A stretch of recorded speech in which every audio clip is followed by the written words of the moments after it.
हिंदुस्तान में दो अपनी अपनी सियासत का पक्ष रखते हुए, अपनी अपनी पार्टियों का पक्ष रखते हुए दो दोस्त विपक्षी हो गए। राज्यसभा में मंगलवार को कुछ ऐसा ही नजारा देखने को मिला जब नरेंद्र मोदी और गुलाम नबी आजाद दोनों भावुक हो गए। राज्यसभा में मंगलवार को नजारा बदला दिखाई दिया। वरिष्ठ कांग्रेस नेता गुलाम नबी आजाद की सदन से विदाई में भावनाओं का ज्वार कुछ ऐसा उठा कि कुछ पलों के लिए सियासी कटुता आंखों में बह गई।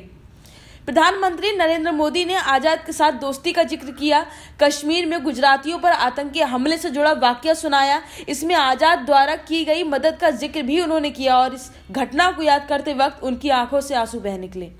आजाद ने भी इस घटना को याद किया और भावुक हो गए। उन्होंने मोदी, सोनिया गांधी, वेंकैया नायडू समेत सभी का शुक्रिया अदा किया। उधर नरेंद्र मोदी ने गुलाम नबी आजाद का पक्ष रखते हुए उनकी तारीफ करते हुए कहा कि अनुभवी आजाद सुझाव देने में माहिर हैं, मित्र की तरह उनका आदर करता हूं। विपक्ष के नेता के पद पर रहते हुए भी उन्होंने कभी दबदबा बनाने का प्रयास नहीं किया। तो गुलाम नबी आजाद ने भी कहा कि प्रधानमंत्री जी कई दफा रोका टोकी हुई, लेकिन आपने कभी भी बुरा नहीं माना। आपने हमेशा व्यक्तिगत संदर्भ और पार्टी को अलग अलग रखा।